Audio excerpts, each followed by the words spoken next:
Hello everybody, this is Dr. Novak again. Just got finished watching a video that's over 5 months old called Cat Litter versus Aqua-soil. Now the video was done in the United Kingdom and he does an experiment of using 4 different soils. One is cat litter, then another one is bonsai soil, and then an aqua soil, and then sand, which a lot of people use. It's a shame that it hasn't had more views, but he's doing the same experiment that I'm doing on my antique 20-gallon aquarium, just to kind of show hobbyists how cat litter outperforms even dirt, which has a high nutrient value to it. As I've explained in my videos in the past, the reason nobody really wants to use cat litter because it's cheap, it's inexpensive, and it would do more damage than good to the aquarium trade if people started using it. The aquarium you're seeing here, which is about 3 gallons, if you remember, I set it up putting sand on the bottom, just like is highly recommended by several people. I won't mention any names. And it was a big failure. It was nothing but a huge mess of algae and cyanobacteria and algae that grew, and I just couldn't get rid of it. So I had to tear the whole thing down. I put a slow-moving plenum in it and used nothing but 100% baked kitty litter.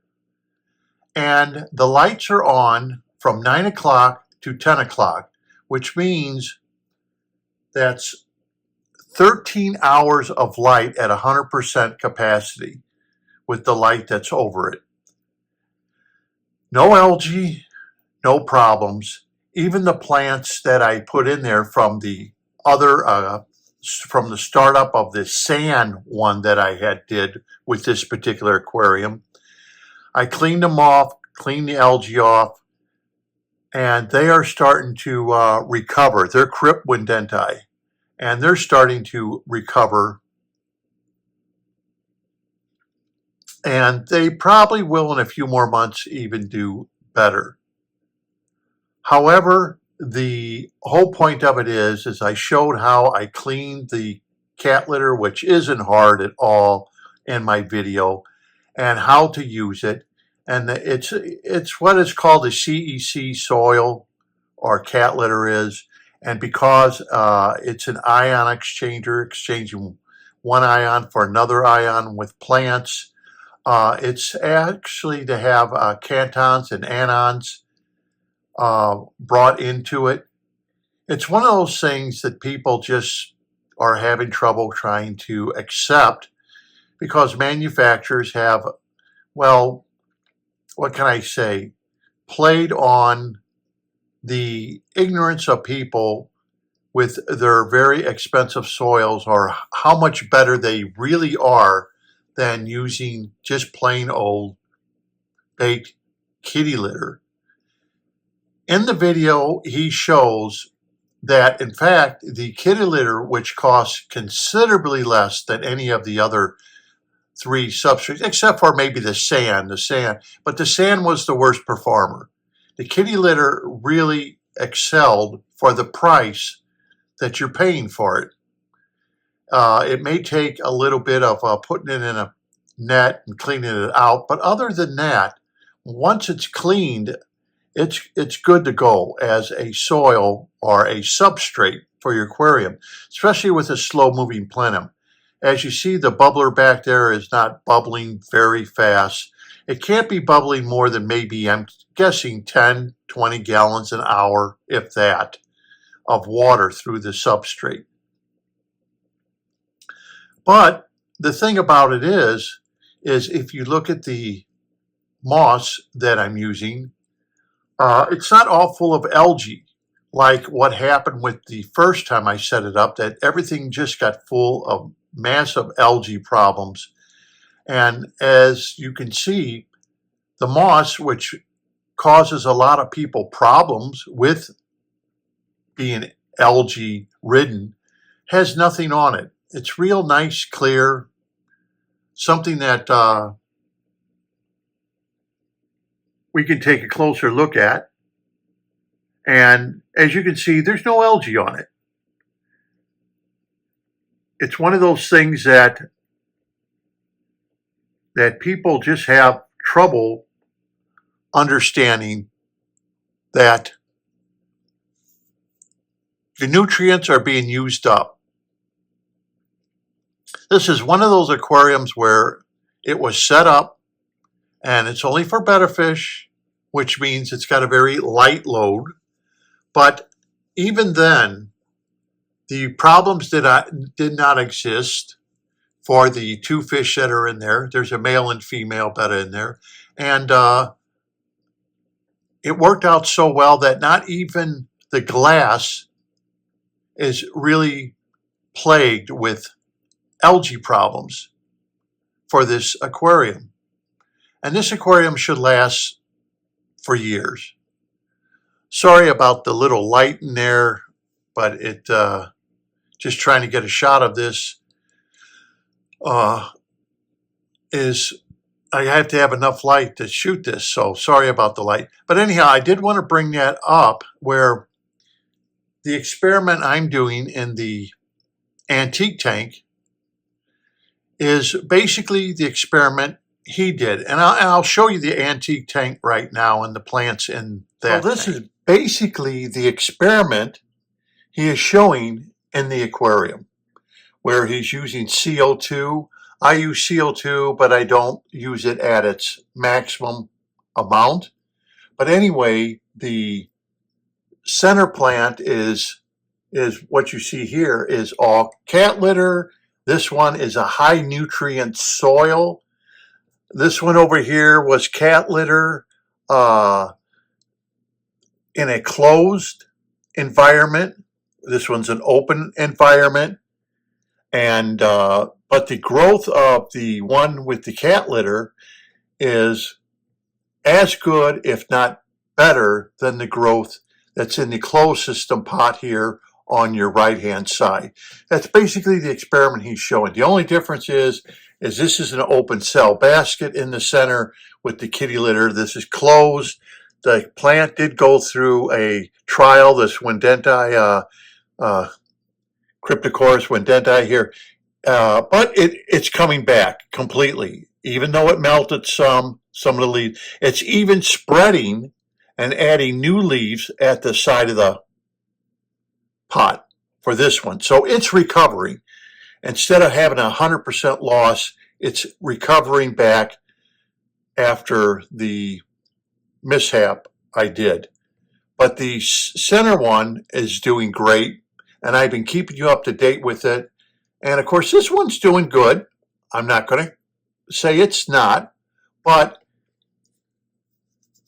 for the nutrients that this plant is getting on the right-hand side and the risk factor involved, I'd rather just go with the kitty litter and make sure if you're using a plenum, you would be using it and making sure fluids can flow through the substrate very slowly. They don't have to move fast, very slowly. If you achieve the right flow through a plenum, it will do denitrification. The biggest problem is finding that sweet spot of the bubbler that you're using. An open cell basket like this is the sweet spot for that particular plant and to do denitrification. I've been trying to show that on my channel. So when you make a plenum, if you want it to work for you, you have to find that sweet spot. Anyhow, getting back to the fellow's little test that he was doing. In fact, before I get into that, do you remember this plant here? This was in the betta container and was full of the slimy string algae. And now it's all cleared up, being in this tank.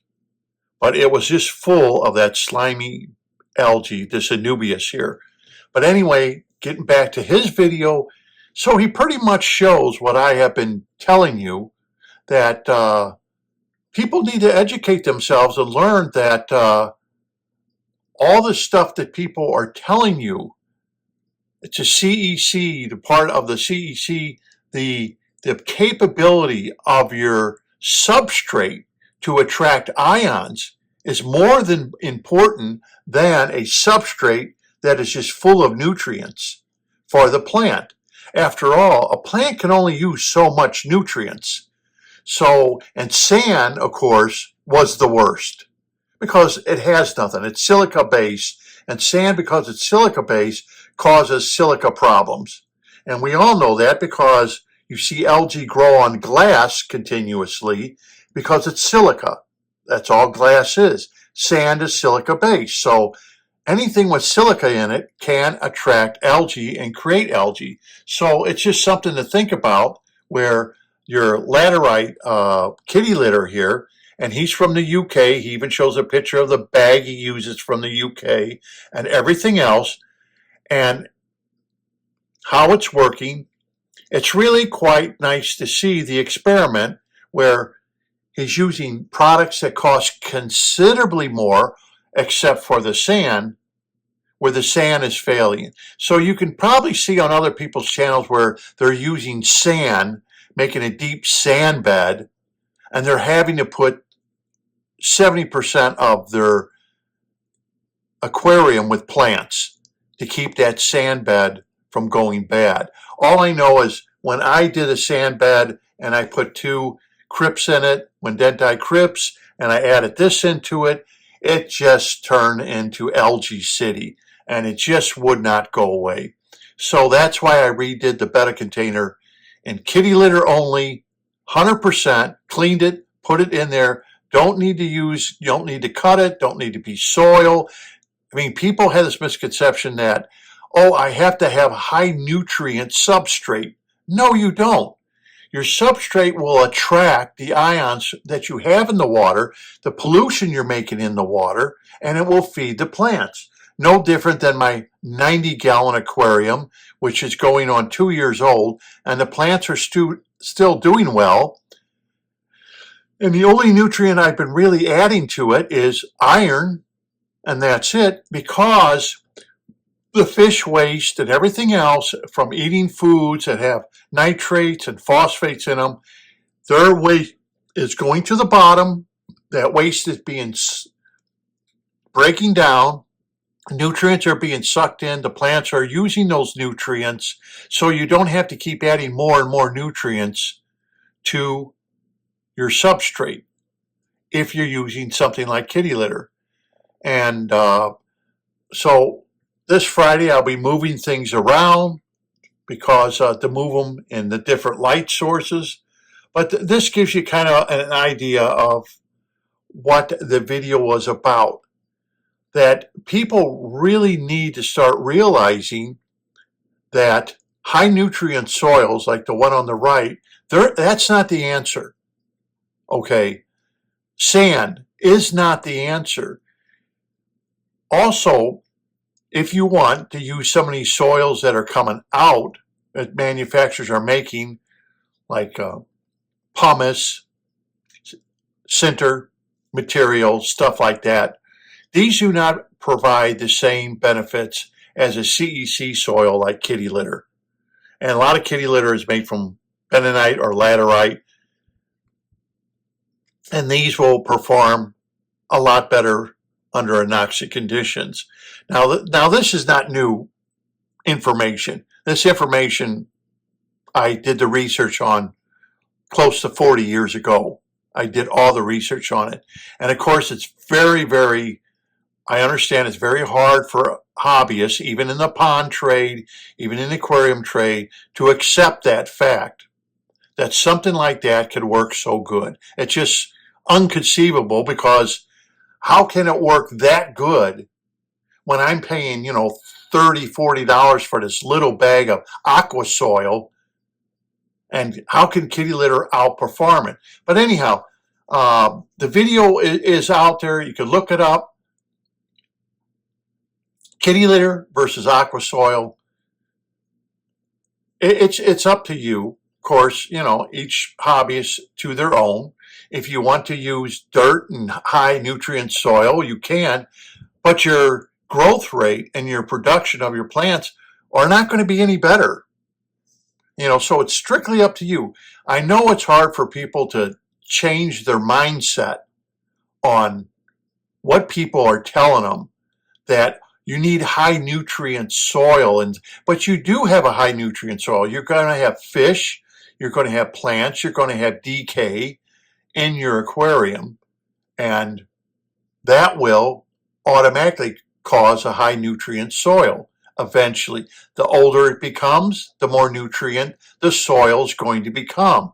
Instead of you adding nutrients, it will become nutrient rich after a few months to a year, and you'll be good to go for a very, very long time. Anyhow, I thought I would do this video because after watching that video, I thought to myself, people really need to start watching stuff like that and getting themselves educated for their aquariums and understanding how the whole system works, much like a natural system would work.